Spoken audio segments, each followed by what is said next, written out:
Hello friend, welcome back to my YouTube channel study material. Friend, आज हम start करने वाले हैं क्लास 10th का यूनिट नंबर 14 जिसका नाम है स्टैटिक्स। ठीक है, स्टैटिक्स के अंदर आज हम स्टार्ट करने वाले हैं मीन। तो इस यूनिट के अंदर हमारे पास तीन चीजें होती है, मीन, मीडियम, मोड। तो आज इस वीडियो में हम स्टार्ट करने वाले हैं मीन। पढ़ने वाले हैं हम तीनों चीजें, मतलब मीन भी पढ़ेंगे, मीडियम भी पढ़ेंगे और मोड भी पढ़ेंगे। लेकिन आज हम इस वीडियो में स्टार्ट करने वाले हैं मीडियम।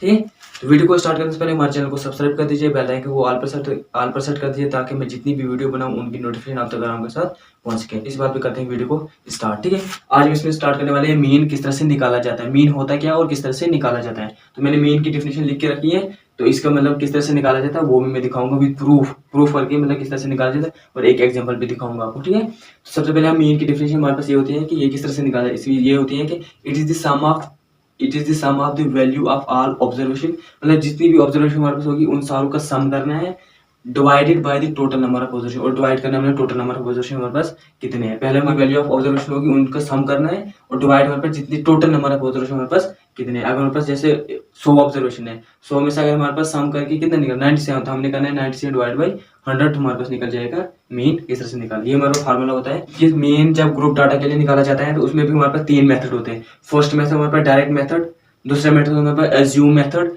ठीक है, और तीसरा हमारे पास होता है डिविजन मेथड। क्या होता है? Division method. तो हमारे पास तीन मेथड होते हैं, तो आज हम पहला मेथड करने वाले हैं, डायरेक्ट मेथड। ठीक है, डायरेक्ट मेथड हमारे पास क्या होता है, एक्स, मतलब ये हमारे पास मीन को माना जाता है, एक्स हमारे पास डिनोट किया जाता है मीन के लिए, और ये इनका सम है, समेशन, इसको बोलते हैं summation of frequencies F I, ठीक है, इनटू, मतलब इसके जब इंटरवल निकाला जाता है एक्स आई, ठीक है, divide by summation of f i. ये हमारे पास देखो दो वैल्यू की sum of the all of observation, ये जितने भी ऑब्जर्वेशन उन सारों का सम करना है, divided by total number of observation, total number of observation हमारे पास कितने हैं ये।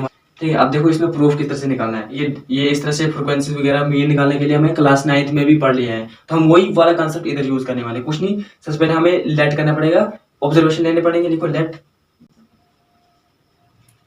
एक्स आई, मतलब एन टर्म तक लिखो x1 x2 x3 कहाँ तक xn तक, ये सारे हमारे पास क्या है, ऑब्जर्वेशन आर, ऑब्जर्वेशन, ये हमारे पास क्या है, ऑब्जर्वेशन। साथ में रिस्पेक्ट टू क्या होता है, इसके साथ में क्या होता है, हमारे पास फ्रीक्वेंसी जरूर होती है, तो with respect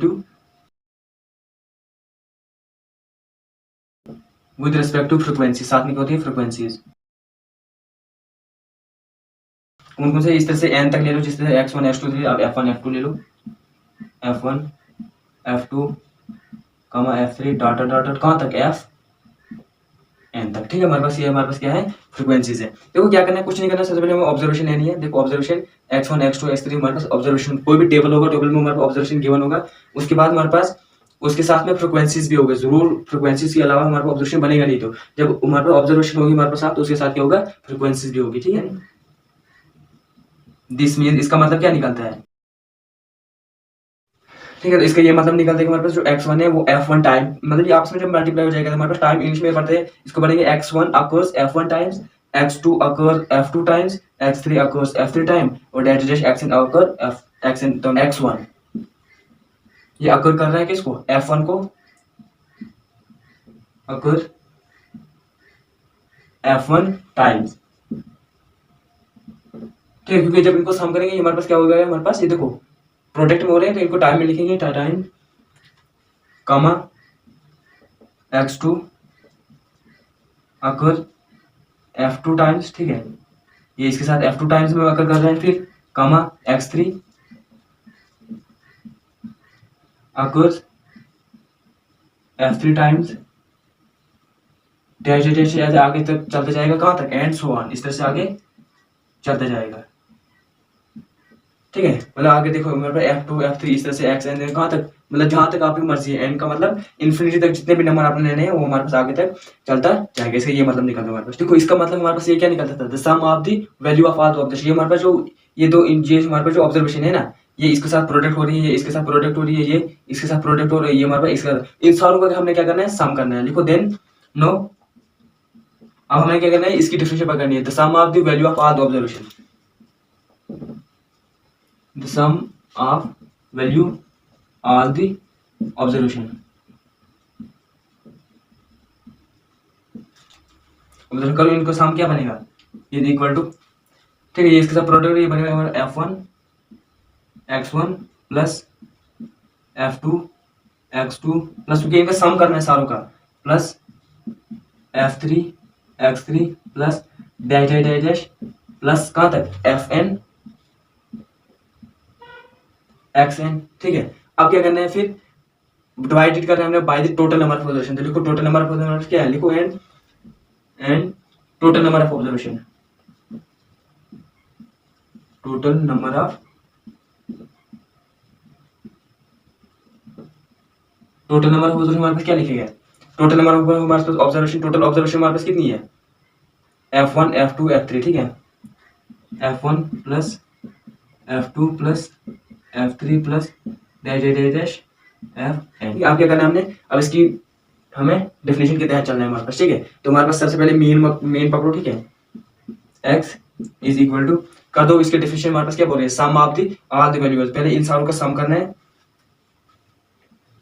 F1 X1 plus F2 X2 plus F3 X3 plus कहाँ तक n तक plus Fn Xn divided by the total number of observation. Divide हमने क्या करना है, ये जो हमारे पास टोटल ऑब्जर्वेशन है नंबर लिख लेंगे, divide by total number of observation. Total number of observation हमारे पास क्या है, F1 plus F2 plus F3। लिखो F1 plus F2 plus F3 plus dash dash कहाँ तक Fn तक। ठीक है, अब क्या करना है, कुछ नहीं, आप देखो ये तो हमारे पास ऐसे तो जजेंगे नहीं, तो क्योंकि ऐसे हमारे पास कितने टर्म लिखेंगे हमारे पास, तो हम ऐसे करेंगे कि हम इनको शॉर्ट टर्म में लिख लेते हैं। ठीक है, मतलब शॉर्ट में किस तरह से लिखेंगे, x इसको मीन इस तरह से लिखते हैं। ठीक है, ये मीन को डिनोट करते हैं, तो हमारे पास क्या शॉर्ट में क्या लिखेंगे, इन सारों का समीशन। तो समीशन को किस तरह डिनोट किया जाता है, ये इसका समीशन, तो दोनों का लिखो fi। देखो कहाँ तक i की वैल्यू कहाँ से कहाँ कर रही है वेरी, i की वैल्यू हमारे पास that is i is equal to 1 से लेकर कहाँ तक n तक, क्योंकि i की वैल्यू आप कुछ भी डालो, यहाँ पे 1 डालो 2 डालो 3 डालो तो आगे अगर देखो 1 डालोगे तो वही बनेगा F1 X1, 2 डालोगे F2 X2, 3 डालोगे F3 X3, इस तरह से कहाँ तक n तक, मतलब आपकी जितनी मर्जी है वहां तक डाल सकते हो। डिवाइड बाई, मैं ये ऐसे लिख रहा हूँ। ठीक है, ये ब्रैकेट में लिखना, डिवाइडेड बाई इसका भी सम हो जाएगा। ठीक है, लिखो समीशन ऑफ ऐसे f इधर f जितना है हमारे पास f i, तो i की वैल्यू कहाँ से कहाँ 1 से लेकर n तक, तो 1 2 डालते जाओ तो ये चलते हमारे पास चलते जाएगा कहाँ तक Fn तक। ये ठीक है, ये निकला हमारे पास फार्मूला किसका, मीन का। ठीक है, मीन फॉर ग्रुप डाटा, इसमें क्या बोलेंगे, दिस इज डायरेक्ट। ठीक है, डायरेक्ट मेथड से क्वेश्चन निकालना होगा तो बस ये डायरेक्ट हमारे पास ये फार्मूला डाल देना, हमारे पास क्वेश्चन निकल जाएगा। ठीक है, उसमें लिखा होगा बाय यूजिंग डायरेक्ट मेथड, तो आपने डायरेक्ट मेथड डाल देना, हमारा क्वेश्चन निकल जाएगा। यही तो हमारे पास यहाँ पे फार्मूला, ये देखो था, यही हमारे पास फार्मूला, तो आया यही value x is equal to summation of fi xi divide by summation of fi। इस तरह से